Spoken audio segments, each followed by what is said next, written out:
Comme je vous le disais dans ma vidéo d'introduction au renforcement musculaire, le plus important c'est de pratiquer très régulièrement le renforcement et donc de trouver le type de séance qui vous convient. Aujourd'hui, je vais vous parler des séances d'escalier. Si c'est quelque chose qui vous inspire, on va voir ça en détail. Pour commencer, s'il y a une chose à retenir de cette vidéo, c'est que vous êtes assez libre lors d'une séance d'escalier. En effet, on peut travailler à peu près tout grâce aux escaliers. On peut travailler la force, l'endurance de force, le cardio, les qualités de pied.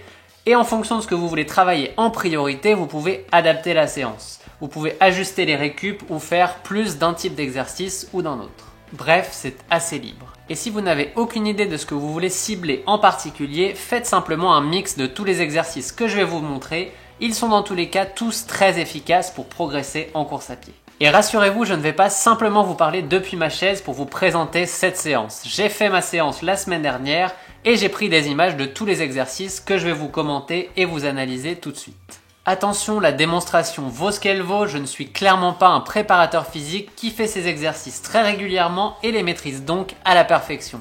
Je suis un coureur comme vous qui essaye de s'améliorer tous les jours. Avant de commencer une séance d'escalier, un petit échauffement est bien sûr nécessaire. Si vous pouvez courir, faites simplement 10 minutes de footing lent et si vous ne pouvez pas, commencez directement dans les marches, faites environ 5 minutes de montée et descente de marche doucement sans forcer. Personnellement, j'ai une ligne droite de près de 80 mètres au milieu des gradins, j'en profite donc pour faire des éducatifs, des lignes droites et un peu d'allure tempo aussi tout au long de la séance. Ça permet de travailler sa gestuelle en conditions de course à pied.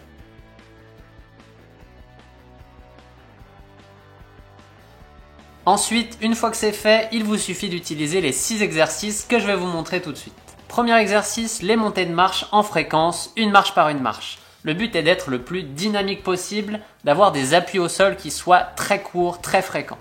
Ensuite, on a les montées de marche classiques, 2 marches par 2 marches. C'est ce qui se rapproche le plus de la course à pied. On essaye de bien pousser, de rester bien gainé et de rester dynamique dans son geste. Ensuite, on a les montées de marche en force, 3 marches par 3 marches. Là, on est vraiment sur un exercice qui va très fortement solliciter vos muscles pour réussir à monter. Il y a forcément moins de dynamique dans le geste, mais essayez de ne pas vous écraser trop à chaque appui quand même.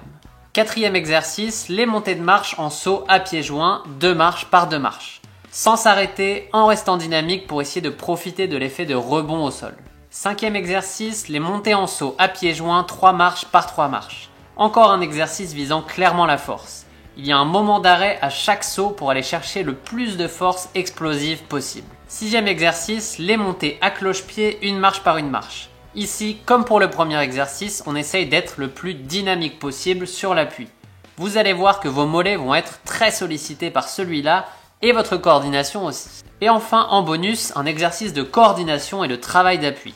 Cet exercice est optionnel, mais il est vraiment très intéressant. Le but est de monter de 2 marches, puis de redescendre d'une, en ayant un appui sur la marche avec chacun des pieds à chaque fois. Voilà pour les différents exercices, rien de sorcier, je vous l'avais dit.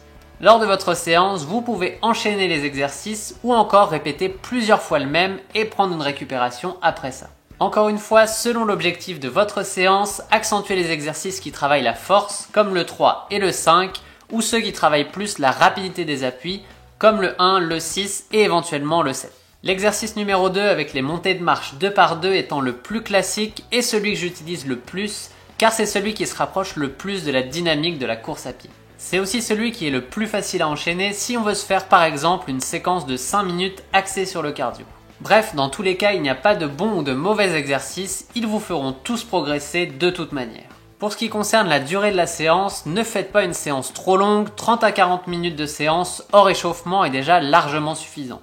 Et si vous êtes en début de saison ou pas vraiment en forme, vous pouvez vous limiter à 20 minutes pour commencer. Et pour ceux qui voudraient savoir exactement la séance que j'ai fait aujourd'hui, ce n'est pas le plus important. Elle incluait des lignes droites et des séquences de travail dans les marches de 5 minutes environ passées à monter et descendre sans arrêt.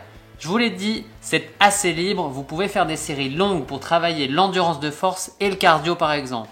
Mais vous pouvez aussi faire des enchaînements plus courts avec de la récupération si vous travaillez la force. L'important c'est de travailler pendant un bon 30 minutes voire 40 minutes si vous visez l'endurance comme moi aujourd'hui. Voilà pour cette première vidéo sur un exemple de renforcement musculaire que j'utilise dans mon entraînement.